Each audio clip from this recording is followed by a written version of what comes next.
Hey guys, it's me, Jeremy. I am back. This is the video for Hitman Absolution. Now, as you can see, I got this nice tie. It's not the best of ties, obviously, because they were passing these out to anyone who did a certain, did this photo sniping event thing. But it's nice quality. It's got a little bit of flakiness on it, obviously, from all my other stuff, but it fits snug. It actually, I've always wanted this tie. If I'm correct, it's not the original, though, because the original had the white stripes in it. But, you know what? It still looks great.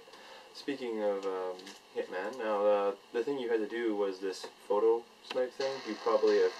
Sorry, that's my phone.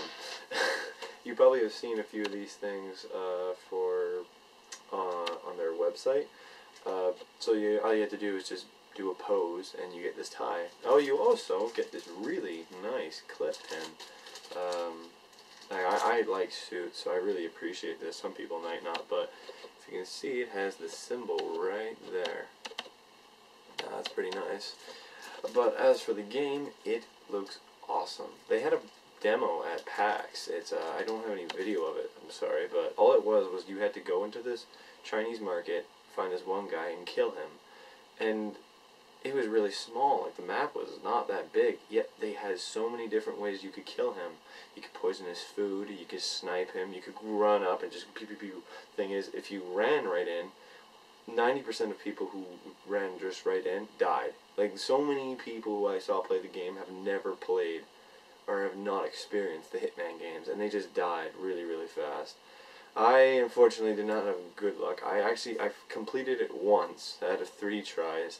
The first time I just went guns blazing because I wanted to try this point and shoot thing. It's kind of like the tagging thing from, it's a mix of the Deadeye from Red Dead Redemption and the tagging thing from Splinter Cell Conviction. It slows down and you can tag targets, but you have to do it, it depends on how fast you can do it and also how many are in your view. Sometimes they're not in your view. There's a little bit of problems here and there. For instance, like when I did at one point, there was literally like a piece of wood, like not like something that with most engines you could shoot through, and I couldn't. I put 6 bullets into this one little wooden peg, and the collision area around it was was a lot bigger than it should have been, and I couldn't hit anyone. But they at the presentation they talked a lot about the game's contract mode, where you can set up contracts for everyone. Now, some people believe this is like a lazy excuse, but really it actually puts dedication, and it's the easiest way to have done it without putting an editor in for, say, the 360 or the PlayStation 3 version. So what you can do is you go through a mission. It's no longer story related, so you just have to pass through it. You select a target, and however you kill them in this mode, like with a gun or a knife, in public or not in public, that is a specification. The thing, and that's what makes it really interesting, is that if you want to set up an awesome kill, you have to do the awesome kill before it can be set up. So, say if you stabbed a guy and you got seen, that would be a precaution of that game, of that contract. Now, you being seen would no longer take away from the contract's final score. But the guys who I met the creative lead level designer and the creative director, great guys, and I was really unfortunate because there wasn't as many people at the presentation, and so few people didn't want to ask questions at the end. I think there was 5 people. I was one of them. I asked them.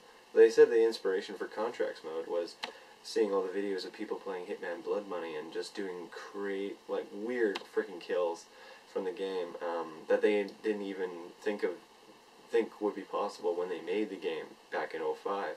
And I asked them what was one of the most interesting kills they saw, and one of them was that they made the game for the New Life mission in Blood Money. They said that people made a game of not killing the target but trying to kill the clown. So I thought that was really cool.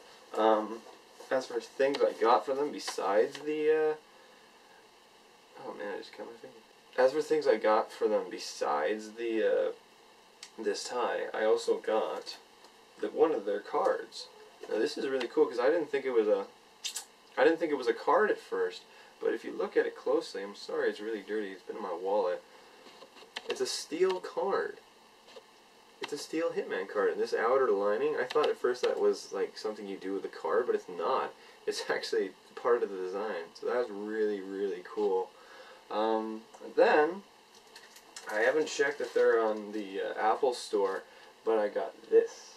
Now this is cool. This is an iPad cover with their signatures on it. I'm really, this is awesome because actually I'm gonna go get an iPad now, but this is great.